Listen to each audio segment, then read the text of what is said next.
orphans out there, our adopted families, and also our elementary families that were able to join us. We're glad you got the word and we're able to hop on the Zoom tonight. Media and technology are at the center of our kids' lives every day. Our kids incorporate technology at home and at school to connect with their friends and family, document their lives, and also to create digital content of their own, which some of them are very good at. As the AP here at Dana, we know firsthand that technology use and misuse have had a tremendous impact on student learning. We know that access to assistive technology allows for greater access and collaboration between students and teachers. And it also supports Weisburn's vision to empower our students to be productive citizens in a technological and complex world of the 21st century. On the flip side, we are encountering more and more incidents of online threats, online hoaxes, hurtful posts, and anonymous accounts created and used by students for the purpose of causing harm and embarrassment to others. While most of this online activity takes place off campus, these events result in involvement from school admin, counselors, families, teachers, and sometimes even law enforcement. Most importantly, these online events negatively impact the learning, the social, emotional wellness, and the feelings of safety and security of our students on our campus. With more and more of our children's lives happening online, what catches kids' attention isn't always what's best for them. How is technology impacting your family's life? For the next hour or so, we will be collectively creating a healthy digital guide for you to model with your children. Our goal is to share the foundational steps needed to address tech misuse that can occur with our kids. Helping guide our process is Common Sense Media, and with us from Common Sense Media this evening is Jamie, who you've already met. I'm incredibly excited to have Jamie with us tonight. When I reached out to Common Sense Media earlier this year for help, they connected me with Jamie right away and we clicked. I vented, he listened, he inspired, and I felt hope for the first time in anything related to social media and our students. It's kind of like a good therapy session. It was also obvious that he had both a love for kids and vast knowledge of all things related to digital citizenship, which includes solutions that we aim to share with you tonight. Jamie serves as the Western Region Manager at Common Sense and supports educators, students, and parents in addressing digital wellness. As a former high school teacher, school admin, and education center director, Jamie has trained thousands of families on student engagement in digital spaces. From TED Talks on student identity in online spaces to statewide campaigns addressing cyberbullying, Jamie has over 20 years of facilitating presentations and empowering others to create healthy digital habits. When not working, Jamie can be found in public places teaching his 8-year-old daughter how to give compliments to strangers. At this time, I'm going to pass the mic over to Jamie. Thank you again. Thank you very much, Kevin. Really appreciate the introduction and thanks for setting the stage. So here's what we're going to do over the next 40 minutes. We realize that, first of all, I just want to thank you all for showing up and given the fact that you can be doing anything in the world right now, from cooking food to just enjoying your night out. I'd really just appreciate you just jumping in and being concerned and engaged in this experience. What we're going to do is something pretty practical, and that means I'm going to attempt to, in less than 30 minutes, give you a guide as to how you can talk about digital media use, your phone use with your child, technology in general. And I'm going to give you a 3-step guide as to how you can do that. And then many of you might have questions, or many of you might have actual comments about the things that are happening in your child or your family's life. And so you can do one of two things. You can either at the very end ask and unmute and ask your question, or you can write it in the chat. And many of you before this have already sort of submitted your questions, which I will answer at the very end. But the idea here is that we want to make the experience really, really engaging for you all, so you have that. Does that make sense? If you need any other support after this, and you just need one-on-one support for your family, you don't want to open up and have conversations in a public space, I will leave my email address and I will stick around the call as long as you need that support. We can kind of have that connections with. Does that sound fair? All right. As my grandmother used to say, vamos a ponerte a trabajar, you know, we're going to put you to work. So hopefully you can actually engage in the experience, because it's not all sharing content with you. So we'll go from there, and we can continue. So let me ask you very, very quickly, does everybody hear me okay? Do I sound okay, or do I sound like a dead frog? We're okay? All right, good. And then I think we're ready to go. So if I look a little strange on camera, I'm sorry about that. It's just late in the day after many, many meetings. So let me share my screen, and then we will get started. Can somebody give me a check as to see whether or not they, I believe they have, can you see, let me set it up one more time. All right, Kevin, can you see my screen at that point? Yeah. Yes, I can. All right, thank you very much. All right, so here's what we're going to do in the next 28 or so minutes together. We are going to think about what media use is appropriate for your child. We're going to then identify when you see digital drama, some type of drama that's happening with your child with their phone or the things that they're doing on their computer, what you can do about it. And then we're going to come up with a plan for you to model best tech use in your household. And what I'm going to give you now is I'm going to give you a link, and that link gives you a guide, and I'm going to share that with you now. And that guide is essentially this. This is giving you the tools. If there's nothing else that you capture today, it would be this document. These are essentially from here on out the expectations you have and the rules that you have around technology use. If you don't have one formally written down in your family's household, I would encourage you to write this down. So you will see this guide there. You can fill in some examples of the doc that ways to be safe, ways to feel engaged, and just some general rules to make sure that your child is aware of the guidelines and expectations that they have. All right, so feel free to use that if you'd like throughout this conversation. So we have that conversation. So you have a plan moving forward. Let me give you some really, really basic things now in terms of why this is all important. And you might be saying like, I know why it's important because my kid is constantly using and overusing or misusing the phone. But here's where it gets really real, right? Many of our kids, we do a research, and many of our kids have reported this as they get a little older. And these are primarily middle and high school kids that are reported that when they're on social media, they often report saying that it actually makes them feel better rather than worse, right? So this is kind of a few years old now, but I want you to kind of be mindful of this because our kids are naturally turning to social media to make them feel better. Here's where the problem becomes really real for them. This is why I'm so passionate about this. They often encounter things that they don't know what to do with, right? Things like racial comments or homophobic comments or body shaming. And then they don't know what to do with that engagement. So if you are a parent of an elementary school child, our kids more and more are being experienced and are experiencing things that they shouldn't be experiencing developmentally, shouldn't be experiencing in their lives.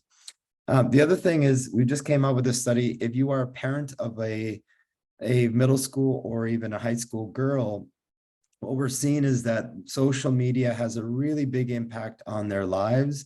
And let me kind of tell you a few of those things that end up taking place. So on the figure on the left-hand side, when we surveyed a number of girls, thousands of girls, we asked them a number of questions. And one of them said that having public accounts has negatively impacted them, meaning that there's more contacts with strangers. They're always concerned about their social comparison, comparing themselves to other girls.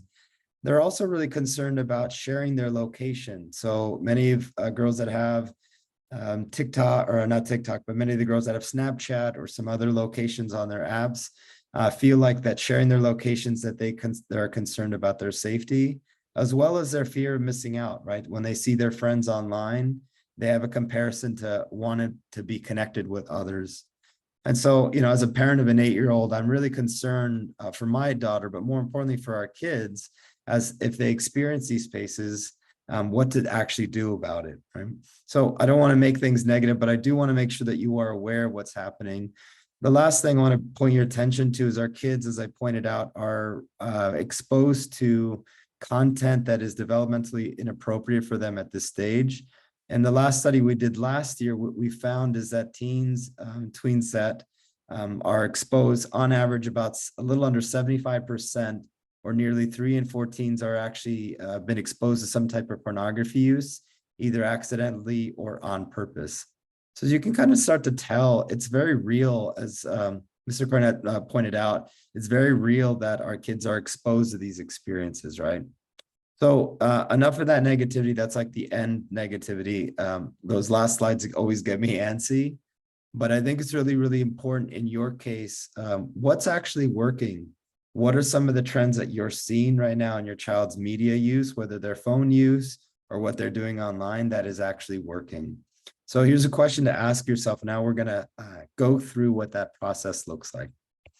All right, so I'm going to give you a few things in terms of trends that you should be seeing now and see how that can be beneficial or how that can be challenging for your kids. The first one is, and I'm going to stop for a second. If you all don't mind muting for a second so I can connect. The first one is ChatGPT. We know that as a platform, ChatGPT is a space where kids can actually do their homework. It also is a space what we're finding many of our kids are copying and pasting online. So they're not thinking critically what they're seeing online, right? So I could do an entire workshop on this, but I just want to let you know what these platforms are and what they actually do. Twitch is another one. And again, if you have no familiarity with any of these platforms, at the very end, I will give you this presentation deck so you are aware of all these spaces and where to get information from. But Twitch is a gaming site. It's essentially a space where others are viewing and showcasing their gaming skills. It's also, though, a place where you find very inappropriate content. I keep using that word inappropriate because for our kids to be exposed with adults that are talking about adult things, it can very much influence them to make and have the same language and be able to or be repeating that language. The other thing that you should be aware of is with Twitch or in other gaming platforms, many of our kids are exposed to large groups of friends that are in different places and different experiences that they have. Let me give you two real quick others so you're aware of it. There's a platform called Be Real that many of our kids in 5th grade are experiencing. And Be Real is a platform where on the benefit side, kids are able to be themselves with their friends and share authentic and real experiences with one another. But the problem is, and where it becomes really challenging, is that sometimes our kids can be overly notified and have constantly be trying to curate themselves online. And so let me backtrack for a second and give you what the platform actually does. Every day, the platform notifies you via text or notification or push notification that you have 2 minutes to capture yourself, whatever that self is. It will then take a picture of the front and the back of your camera, and that's the post that you will be showcasing or highlighting to your peers. You would be surprised how challenging and how quickly kids curate or create a facade or fake kind of environment to take pictures. So imagine yourself constantly being notified to take a picture in the middle of the day and at night, in the morning. You could quickly see that it actually has an impact on your child's overall well-being. Many of you all are at this point aware of what TikTok is. If you're not, it's a space to share and create videos. What we found is it's also a place, and as of recently, also a place where kids upload videos around drama that takes place at their school, or if there's fights, or if they're recording someone without them knowing. So what you want to be aware of in this case is how your kids are actually using, if they are on this platform, how they're using TikTok to engage.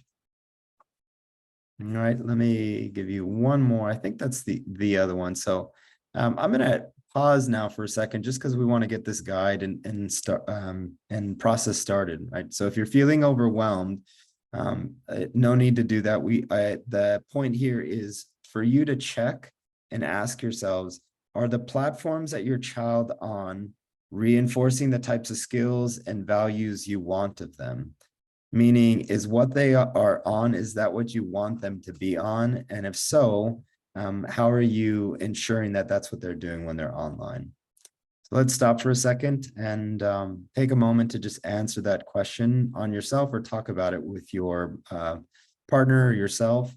Are the platforms that your kids are on Do they reinforce the values that you have as a family?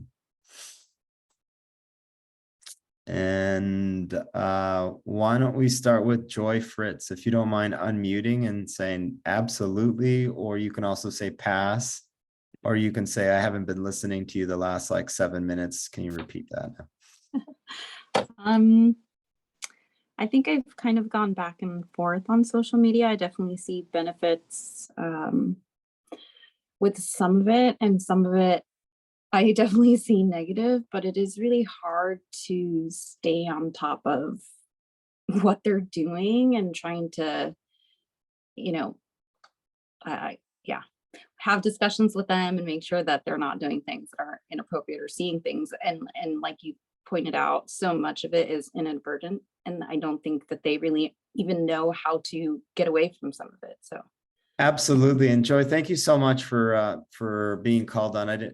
There's no right or wrong answer here. There's only conversations that we want to have, right? We're all humans here. We're not trying to like boast about our kids one way or another. It's really difficult, right? And I really appreciated you naming kind of what that looks like. For some parents on the call, for some of us, it's really hard to constantly be on top of what our kids are doing. But today I'm giving you that invitation and that ticket to say, we're going to take a look at all the things that our kids are doing on our platform. And we're going to ask ourselves, is that what I want my kids to be doing? Does that reinforce what we want as a family? And so if your child says, no, that's my phone, or I'm not going to allow you to do that, that's where we're pausing and saying, we need to reset and ensure that whatever it is that our kids are doing, we are on top of. Does this make sense, everyone? Like, we don't have to control the device. We just want to make sure that it reinforces what we want of them. So if a kids are seeing something that is not appropriate, now is the time to say, that's not appropriate because in our family, that's not what we watch, right? And now we're not creating division with our kids. We're setting the expectations with our kids. Thank you, Joy, so much for naming that as a whole on that. Any other thoughts? Anyone else have any comments in terms of what they've done to observe or any strategies that they've used? All right, you all are doing awesome. Thank you so much for that. Are you guys still with me with my energy level? Do I need to bring it up a little bit? Okay, beautiful. So the number one thing we want to do after this call is we want to make sure that what our kids are doing, we're going to take an assessment, meaning we're going to look at everything our kids are doing, whether it's Twitch, whether it's Snapchat. It doesn't matter if you know it or not. We're going to have that conversation with our kids and ask them very foundational question, which is, does that thing that our kid does online or engage with online, do they reinforce or is that part of the values that we have as a family in our life? Make sense? All right. Thanks, Natasha. And then Kevin, would you mind either unmuting yourself and interrupt me if I have questions from the chat? I want to be mindful of who's saying what. Yes, sir. There was one question I had as well. We got the link for the slideshow in the chat box. Was there a separate link or a link embedded within the slideshow for the guideline template? Oh, that's right. I'm terribly sorry about that. I gave you two different things. What I just posted on that is your guide planner, which is will give you the document that you can start to write your rules in as well. So thank you for correcting that. I really appreciate that. Thank you to Natasha. All right. And Natasha, lots of love. I'll give you a virtual high five at some point in my life, or send you a piece of chocolate or something if you like. All right, let's continue on the next part. So you all are with me on that connection.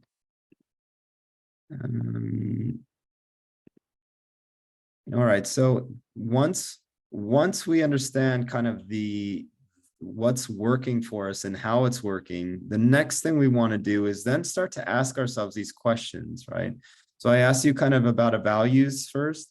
The second thing we want to do is you're going to make a determination as to what you want your child to be doing on these platforms. From here on out, are you going to allow them to be on group messages? If so, what does that look like? Are you going to allow them to share their locations with others?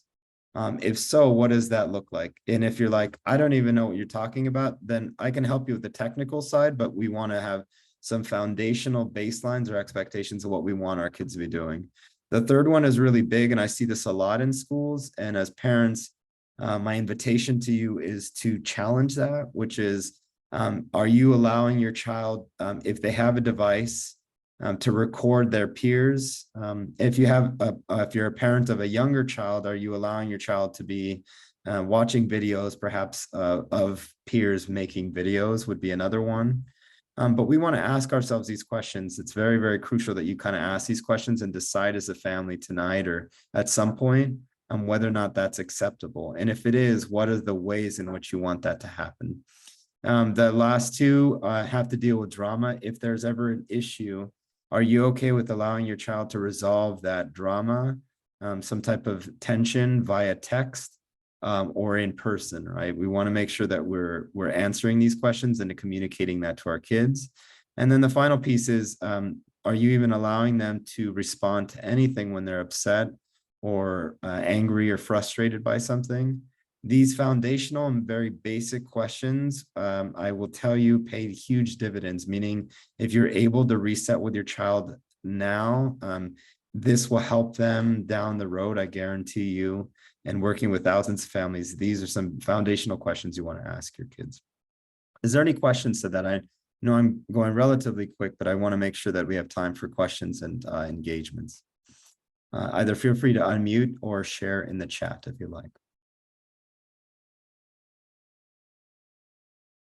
Okay, you all, you're doing awesome. So let me give you the first thing now. I told you I was only going to give you the first 3 tips. After you create your expectations, you talk to your partner or you talk to your wife or family or your child. Clearly there's going to be times where your kids, because they're kids, because we've all made mistakes, there's going to be times where we misuse technology. I mean, I'm going to raise my hand nice and high right now because I'm always misusing technology accidentally in front of my child or answering a call when I shouldn't be or on my phone when I told myself I'm not. So I don't want to say I'm the biggest hypocrite, but it's often really difficult to follow those guidelines, right? However, the tip for you all tonight is, are you calling out those misusage? Are you making sure that you check your child, check yourself, check your family in this when this actually is happening? If the answer is yes, then kudos for you. If the answer is no, let me kind of tell you why you need to call it out, right? Remember I said a second ago that the application Be Real pushes notifications, like it constantly gives you a text message saying it's time for you to take a picture. If you think that that's not appropriate in your household, then you have to tell your child, in our house, our notifications are turned off at this hour, or we don't use notification at this time. It has to be that explicit.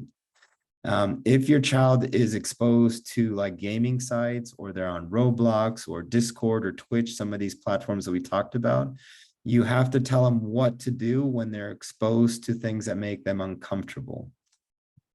Something like, if you ever see a person that's older than you talking about this, here are the things that I want you to say and do. Our kids are actually needing that because if without a guidance, they turn to each other for that support. And then finally, if they are exposed to strangers, I haven't mentioned this one site. We can talk about it at some point. It's called Omegle.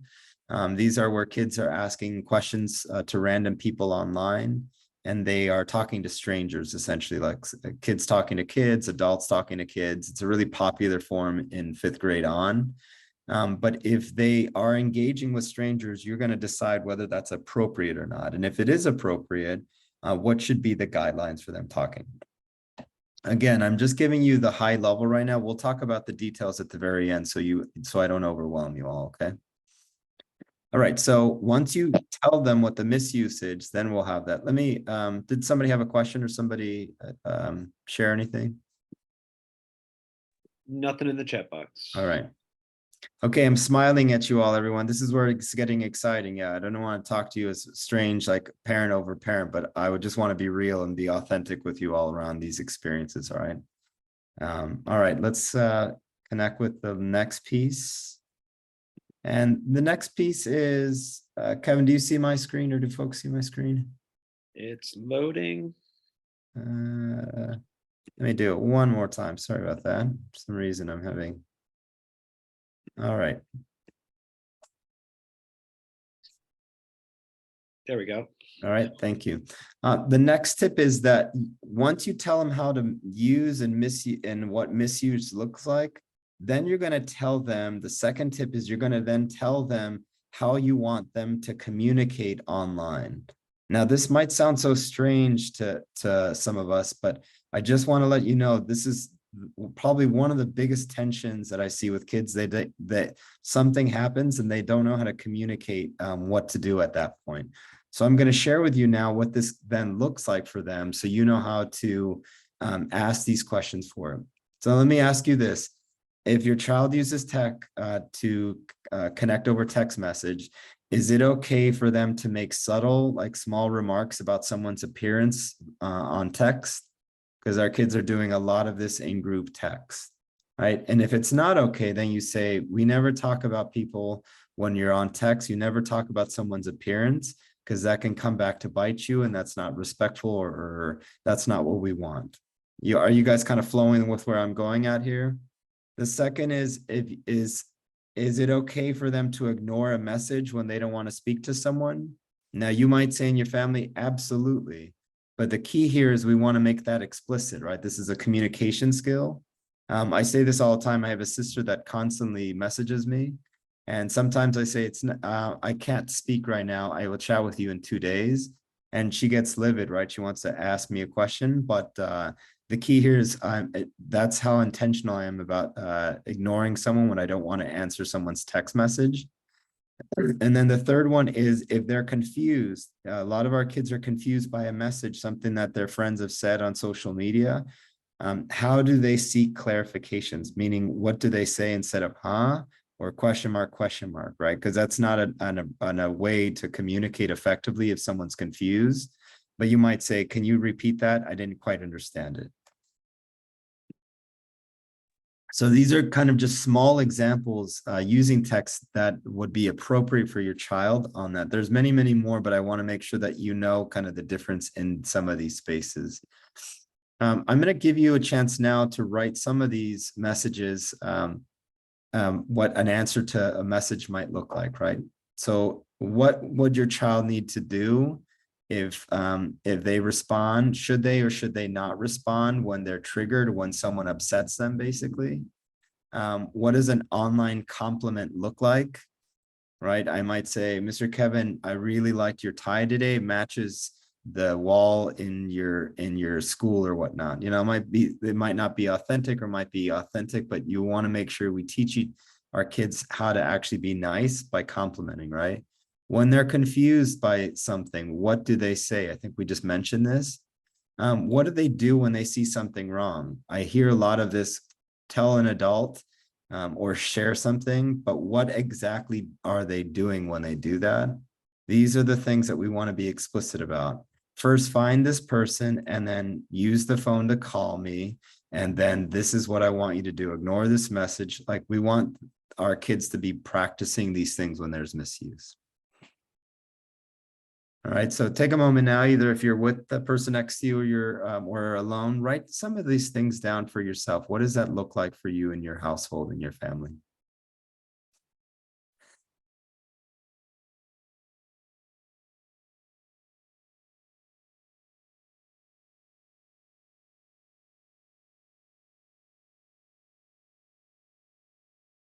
All right, can I call on Miss Karina Franco? Would you mind unmuting and asking, maybe sharing some of the things like how you want to communicate for your household? And again, you can tell me I haven't been paying attention to you, or leave me alone, please. Okay, hi. Hi. So, I mean, we at home monitor our kids, or try to as most as we can. I don't allow my kids right now to be on social media, so they don't have accounts like Instagram, TikTok. The social media that they are exposed to or use is YouTube and or Roblox. And in Roblox, I know that you can have friends or interact with people outside your friends, I guess. I do monitor that. I make sure that their inner circle is those that we know and that they will be communicating only with them. So I do have those open communications, and we're honest about that, and we do try to be on top of it as much as we can. But other than that, I mean, all these sites that you pointed out at the beginning, I had no clue they existed. So it was enlightening to me. And I want to what I- have my 8-year-old go to your house to be the second parent, because it sounds like you're doing some great stuff in your household. So kudos to you for at least starting the monitoring with your child and having those open conversations. I think that's really powerful. My invitation might be, take it one step further, maybe this week or next week, and say, when something happens to you online on Roblox, or when you see something on YouTube, what do you tend to do first? And let your child kind of take a step back and then observe kind of what it is that they're saying, and then course correct or pivot when you get a chance. I know it can kind of be hard as a parent to do that because we want to step in and guide them, but see if that is helpful in like developing that relationship around what they can build with those skill sets. That's a great tip. And then another little quick tip in terms of that would be, maybe at dinner time, have conversations about the things that your kids enjoyed online. Tell me about the Roblox game that was really interesting for you, and then tell me a time where you felt uncomfortable in Roblox. And it doesn't matter what they say back to you. What you're trying to hear is them feeling confused or uncomfortable in certain situations, where you can then continue to ask them a little bit more questions. But overall, Karina, keep up some really great parenting oversight and monitoring on that. And thank you very much for your comments. So, No, thank you. That's great. That's all great, Jamie. all right. Anyone else would like to comment on some of the things that they're doing? And again, if I pick on you, I'm terribly sorry, but I'm just trying to be authentic in the time that we have. No, but I have a question. Sure, Ms. Juana. So, I'm so grateful that you have this available. I mean, I think Common Sense Media is available, but what I'm noticing is this is a really small group. And I think it's the numbers, right? Like, I'm monitoring my child, but we're talking about well over 100 students in this grade. I hope that I'm very supportive of everything you're doing here, and I'm really appreciative that we continue to inform the parents. I wish I could see a bigger group here, because it's all about numbers, right? If we all join together as parents, then our kids are doing the same thing. But if we're doing it, then it's like, oh, mom, it's you again telling me what to do. And, you're monitoring me and nobody else, everybody else can do this game, or everybody else can do this app. And we always have the answer, well, they're not in our family. These are the rules in our family. But I hope that you continue to send this out to the parents, and that we have more parents participating in sort of a unified, that we have to be aware that there's always people trying to find ways to get our kids to join these different apps. I had never heard of this Be Real.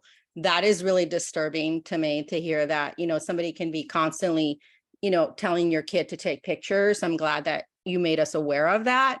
But the more parents are aware of this, the better. So I just ask that from Dana, to continue to send this out to parents, so that more parents are aware of all of these different apps that are out there, really, preying on our kids. Yeah, Juan, I really appreciate your comment on so many levels, and I really admire your ability to kind of say that, right? So I think one of the calls that I heard loud and clear is, as a school, and I think the school is doing a pretty great job in terms of Dana, like starting this conversation, essentially saying from here on out, one of the things that we could potentially do is inform the parents of some of the things that are happening, right? It's hard to kind of get parents in a single place for an hour to do these things. And in saying that, one of the things that we can collectively do, the 40, 50 people that are on this call, we can actually start with our kids and then build resilient kids. So we have the conversation, so our kids have the language to use in the space. But I couldn't agree with you more. 100% of the time, I think getting the message out there to families and building some of those skills out is really hard, right? You don't want to be that jerk parent to be like, I'm the only one that doesn't allow you to have cake and everybody else is eating pizza and and churros next to you, right? Like we want to make sure that the experience is collective. And we want to make sure that our kids know what to say in these situations. So thank you for your comments and everyone else that added to that. So. And I'm just wondering, are you having any of these conversations with the students about these apps? Kevin, that is a question I think for you. So I will defer that question to you. Yeah, yes and no. Some of these I'm learning about tonight, and others we have. We'll talk about it a little bit more later because one of the questions we received was like, what are we doing between 8:30 and 2:45 to support our common mission here? And we do have digital citizenship lessons that go out, and we are constantly developing new ones. And we have Ms. Klotz on the Zoom for tonight, who is largely responsible and does a great job with that. But yeah, at the same time, I'm learning a lot tonight as well. And as Jamie said, this is intended to be a start and a spark for future collaboration and information sharing down the road. Thanks, Kevin. I'm sorry to put you on the spot like that. Yeah, but thank you for actually sharing that. I think somebody I had have another question. If yeah, that's okay. go ahead, Ms. Taylor, of course. Yeah, so you mentioned ChatGPT before, and I'm having a hard time with as much as I appreciate ChatGPT and I use it for my work sometimes. I'm worried. I'm worried that my child, when they have an assignment to write an essay about something, they'll just go and type, write me an essay for a sixth grader about fears, for example, and then they'll go and do that. And the teacher won't even know that ChatGPT sat and wrote it for them. And so I see all the benefits of having ChatGPT. By the way, there's also an app that you can scan I'm sure you heard of that. You scan a math problem and it shows you exactly how to get to the answer. It could be good, but it can also be cheating if you just sit and copy the answer. So that's where I'm at. I want to trust my child, but and give her those applications that show how to use it. On the other hand, I would never want her to submit that as her own when we know it's a robot wrote it down. I hear a lot of your comments on the ChatGPT, and let me briefly comment on that. I can expand on that as well. So I just quickly glossed over it. But a platform like ChatGPT or artificial intelligence or machine learning, as they call it, the problem that I should say the opportunity we have as parents is twofold. Number one is, do you want to be a parent in your values that says to your child, this is what ethics looks like, this is what cheating looks like, and regardless if it's ChatGPT or not, if you cheat, this is what happens? Or do you want to be a parent that says technology moves very fast, right? We all remember the cassette player that then went into the CD player. I'm aging myself now, but like if technology moves really fast, how do I teach my child how to use it for good? How to use it to make sure that they are engaging and learning how to do something, and then how to use it to ensure that they're making a difference in the world, whatever the values that you have is. So I hear loud and clear your concern for plagiarism and making sure that teachers are not aware of it. There's a really great invitation to think about how can we use these tools in our lives to learn better, right? And if our teaching and our teachers are not aware of that, then it's an opportunity for our teachers to say, we need you to be better, not teachers, but we need you to better incorporate these technologies so our kids are learning with the times, right? So that's kind of my comment on that. There's a lot of layers to it, but I really appreciate you just naming that. And I think as a next step, as a practical person, I might work with your child and your child's teacher to say, how are you currently using ChatGPT in your classroom? What are the rules? How are you addressing plagiarism? And how can we use new technologies to make sure that our kids are learning effectively? So thank you, or I really, really appreciate your comments on that. Thank you. And I have, if that's okay, I have one more question. Yeah, of course, yeah. So when when my kids see me when I'm on social media or any digital on computers, it's usually when I work. But they see that a lot because that's part of it. When they're on computers, they tell me, "Oh yeah, we're doing our homework." But then I know that there's a limit to how much multitasking you can do. So if I see 50 tabs open, what I'm trying to say is, how do I allow computers in their lives, because they submit all their work, communicate with their teachers, sometimes with their friends, but then make sure that it doesn't take over their interest, because it's so easy to just click on other links on the side or be distracted. And I feel like she's like my kid is distracted a lot by other things. Sometimes her fault, sometimes not, when she's on the computer trying to focus on one assignment. Thank you for the question. I think I'm hearing two questions that I think I can comment on. The first is about modeling the behaviors. So as a mom or as a parent on a technology device, it's really important to tell our kids what it is that we're doing. It sounds a bit silly, but you say, "Hey, listen, I'm sending a text to grandmother right now," or "Listen, I'm going to be doing a lot of work, and this is how I'm approaching my work." It's really helpful to be explicit with our kids about how we use technology as adults. And if it's like, mind your own business, like that's not what's happening here. Like that's also okay, but we want to make sure that we're creating those boundaries, right?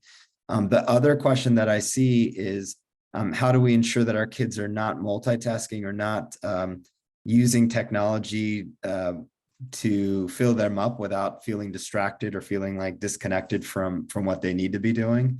And I'd probably say the number one thing you can do, well, they can do a number of things. Let me give you three. The first is have them do small bits of focused work. Okay, for the next 15 to 20 minutes, here's what I want you to do. Have 3 tabs open, or only the tabs that you need to do your homework. Really, really great thing. They talk a lot about spurts and focusing in for periods of time. So we want to teach our kids how to do that. 2 is when our kids need a break, making sure that they are physically away from the device. So they're taking breaks outside of technology. But mom, I want to listen to music. Like, that's okay, sweetheart. You listen to music outside while you're walking. Another really, really great way to kind of balance out what they have to do. And then finally, if you find that their lives are too inundated with technology, reset, meaning like we're going to start fresh, and we're going to have periods where we're on technology and periods where we're not. That would actually be really helpful to support your child in those processes. So sorry to be a little bit long-winded. It's a really great series of questions. So I'm going to, folks, I'm going to give you the last tip and then take some questions for you all as we close off. So I'm mindful and respectful of your time here. So the last question I just said in terms of the point was learn how to communicate, learn how to teach your child how to communicate. I've given you on the deck itself a number of ways in which you can do that, ways that you can start conversations. These little hand clickies things will click on conversation starters. So these are conversations if you're in the car, at home, eating food. These are some really interesting ways that you can talk to your kids about that. There's a number of them if you click on the links, but I have one at the elementary level, which is how do you keep your kids' interactions online fun and friendly? And if you're at middle and maybe even high school level, talking to your kids about what they should do before they post something online or share something online. So something, good conversations to kind of have. The final tip that I'll share with you this evening, though, is we want to make sure that the experiences that they have are healthy. And so what I'm going to ask you to do as a final tip for you is think of all of the experiences that your child is online and then see where those opportunities are can be a little bit more healthy. Let me kind of give you what this exercise looks like. So what I want you to do is think about all the times that your child engages with technology. What are all the activities, from like meditating to chores in the morning, maybe their family TV time. Like think of all of the things that you do or your child does during the week. And then what you're going to do is you're going to identify where in the week you do not want them to use technology and where in the week it's helpful to use technology in their lives. What that does is that starts to create for your child boundaries of what to do and what not to do. If you have younger kids on the call, this is a really, really great activity to ensure that they are engaging with technology effectively. So let me give you an example. Sometimes in our household, when we're having dinner, I will have my iPad out, so we play music and we will talk about that music while we're listening or while we're eating food. This is a really great way to engage our kids in this space. Other times when there's chores, my child has to have chores. There is no technology being shared when they're doing their chores. They're just doing their chores. So take a moment to think about the activities that you can engage with technology and not. And then the final things, if you're like, I haven't listened to you the entire 38 minutes that we've been on the call, or 41 minutes now, you can follow this acronym, and that is, we refer to it as meals.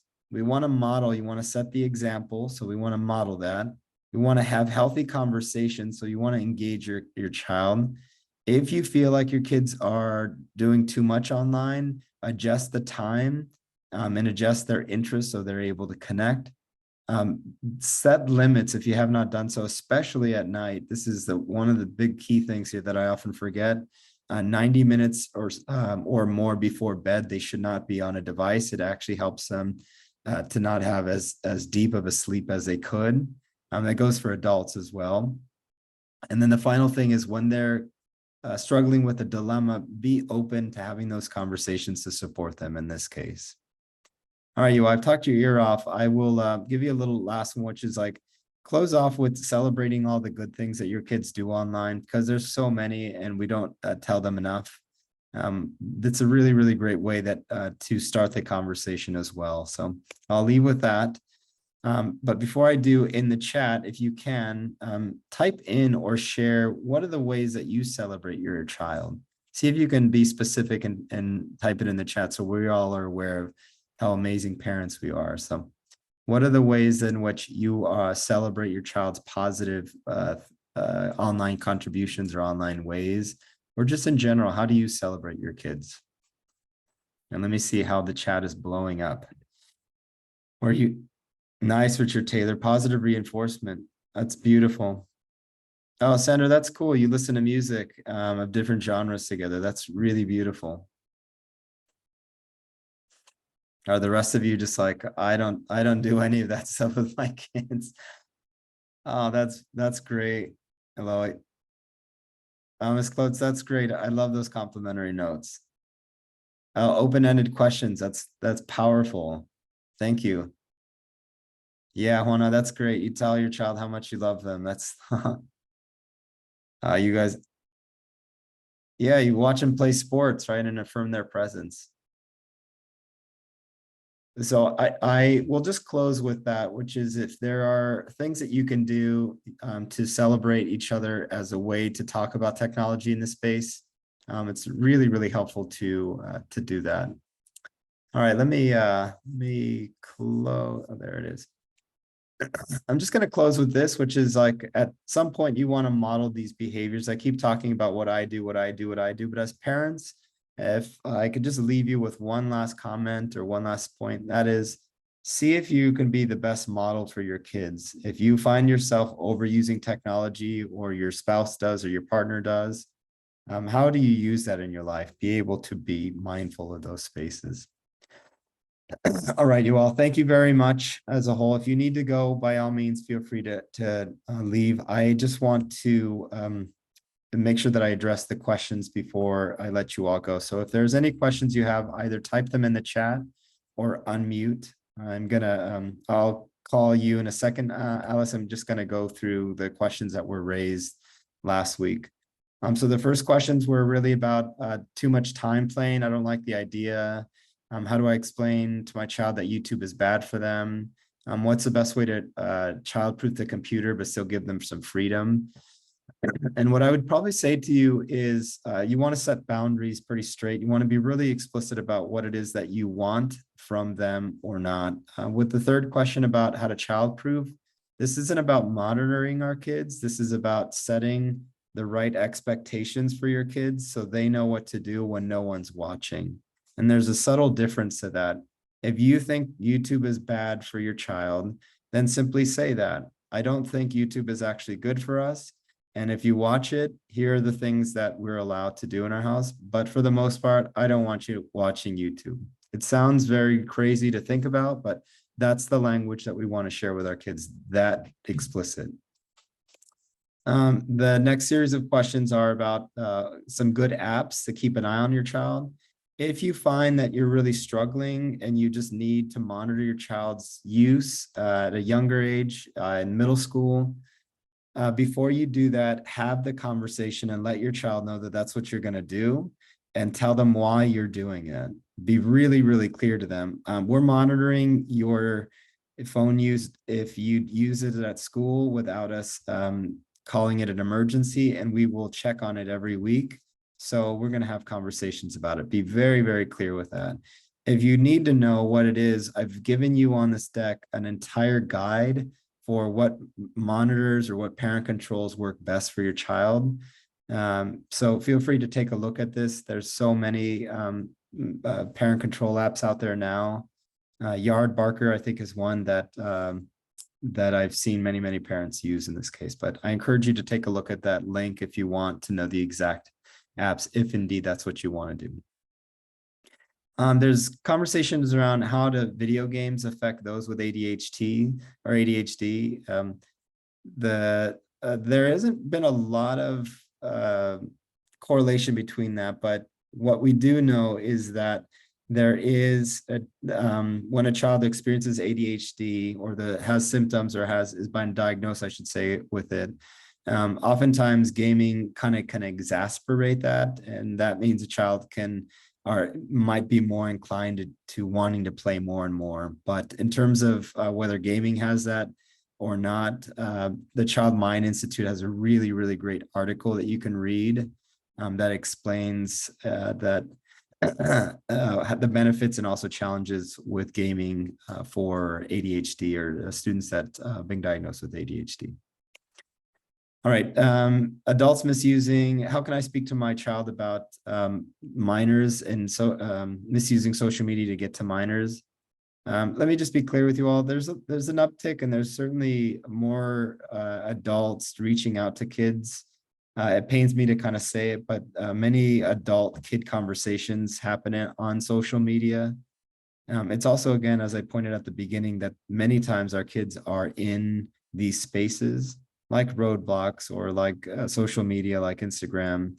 The key here is to ask and share with your child to know what they should be doing when this happens if you're not around. I've given you a few things. Here's some ways that you can support your child, girls specifically, around creating a healthy balance with their connections. And then I've given you a very quick article about how you can protect your kids from online predators or strangers or adults.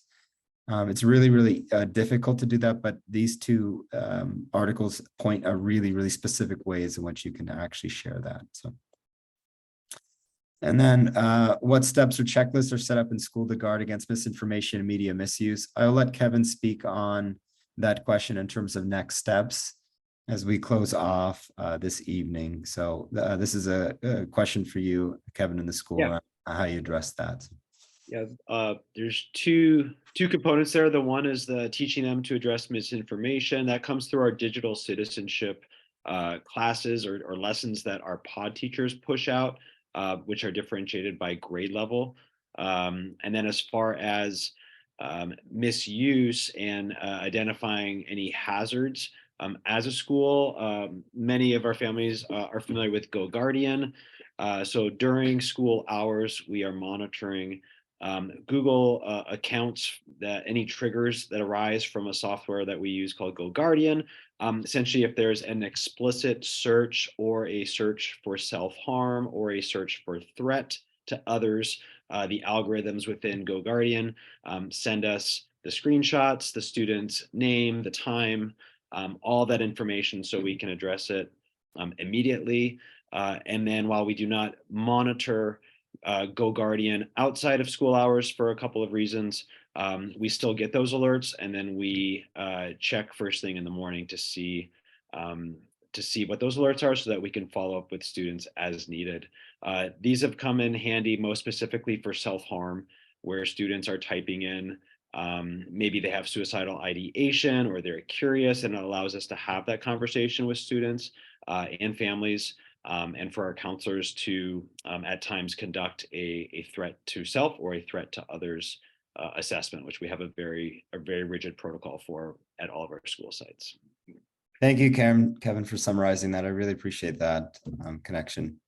What should I do when I feel like my child is being harassed online? I've given you an entire step here, 3 steps in this deck, because it's an entire different workshop. But if you struggle with that, see me afterwards and I can explain it specifically if you are the person that asked. Otherwise, by all means, feel free to use these 3 tips. I've given you 4 in terms of the tech piece, but 3 is a really, really great way to highlight some of these experiences. So, all right, I've talked your ear off, everybody. I'm terribly sorry that I've chatted my brains off to you. Hopefully it's helpful, but I will take any questions from the group now. Feel free to either unmute or share thoughts that you might have collectively. I have one, Jamie. This came up from a few families, and we wanted to provide it even if it wasn't asked. But what is the Dana cell phone policy? It's a very important question. So at Dana, we communicate this to our students and reinforce it, that we do not allow cell phone use between 8:30 and 2:45. That's the hours of when homeroom starts until our last period ends. It's important that we explain the why to families and students. The biggest reason is because of student misuse of technology. The amount of issues we're facing, and one of the reasons we called this meeting for tonight was because the amount of misuse that happens off campus. When students have their ability to use cell phones within 970 students, the ability for misuse is greatly larger. So there's a student safety concern. We also want our students to have a break from their phone. It's hard to put away our device. It's a beneficial value or skill set for them to just not have access to their phone for a given number of hours. We also want our students off screens as much as possible, because we're putting a screen in front of their faces for quite a bit of the day with Chromebooks, and we know that they're using screens at home. And then lastly, we really want them to take advantage of being outside for their unstructured time, talking as humans with each other without a device. So all those reasons go into the why. They can still use them on campus before 8:30, after school 2:45. As far as consequence plan, first time a staff member sees a student using their cell phone on campus, we kindly ask and confiscate their phone. We explain the why. We turn it into our main office, where Miss Martha, one of her many jobs, our attendance clerk, our receptionist in the front, she will document it. She'll keep it secured for the day. Student picks it up at 2:45. It's just a warning. There's no contact home. The second time a student's phone is confiscated during school time, same protocol. We kindly ask for the student to pass him or their phone to us. We explain the why. We secure it. Miss Martha documents it and then calls home for a caregiver to pick up the phone after school. If we have a third offense, all of those things happen, and then Miss Martha requests that the parent or caregiver meet with me. We give 2 options. We request 2 options. Either the phone stays at home for 2 weeks, which is typically not an ideal option because parents want to have that connection and communication with their student, which we of course respect, or a student turns in their phone to Miss Martha for a 2-week period before 8:30 and picks it up at 2:45. Also, it's important to note that we will never ever prevent a student from contacting a family member, and we will never ever prevent a family member from contacting their student. Students can use any of our staff members' phones to contact home if it's an appropriate time and place. They can come to the main office, and also common sense hopefully prevails as far as there is an emergency. I'm with a student. I'm going to let them use that phone to make that connection with caregiver. So long answer to a short question, but it's something we feel very strongly about. We do not see ourselves changing that policy. We know when students get to high school, it's likely going to look a lot different, and they're also going to be in a different place in their lives to meet those expectations. Kind of asked for a more robust response. Thanks a lot, Kevin. That was really helpful. We are at 7 o'clock, everyone. So I want to respect everybody's time, and I will let Kevin kind of close with any final comments. But here's what I'm going to do. If you have further questions and you're like, you didn't answer any of my questions, you jerk, like, I'm going to stick around. I will stick around for as long as you need your question answered, if you have a personal one. And then on the chat, my wife hates me for doing this every time, but I'm so passionate about this. Sometimes you just need help, right? Like from one parent to another. So there's my email address. If at all you have problems, or at all you have really great techniques, or if you just need some insight in your own family, please write me an email. I respond very often, and I respond to all my parents around that issue. So I'm always happy to help you out with respect to what's happening in your family. So. All right, Kevin, I'll let you close if there's any next steps on behalf of the school or any closing remark for the school before I let everyone be on their way. Yeah, I will keep it short and sweet. I just wanted to thank everybody again for taking time out of your busy schedules to come together tonight for our common vision of just supporting our students. I know as a parent of 2 younger ones, this is not something I have had to experience yet. So I'm gearing up for it, but I'm learning a lot through my many interactions with our middle schoolers. And I know this is something that none of us had to deal with when we were going through middle school or upper elementary. So I appreciate all that you're doing for your kids. We're going to continue to do our best we can with keeping our kids safe and educating and holding our kids to high expectations for their tech use both on and off campus. Also, shout out to our PTSA. They very generously provided the funds that allowed us to have tonight happen. If you from the upper elementaries would like to see more of this at your school sites, I would just encourage you to reach out to your principals. We at Dana continue to keep this partnership alive with common sense as we dig into next year. And that is it. Thank you all again. Thanks, Kevin. Appreciate it. And Natasha Taylor, I did see you the whole time, so thank you very much for having your camera on and enjoying your great smiles and disposition. So Inez, I saw you as well. So, or I should say that's the name of your daughter, but I appreciated you and Jorge as well.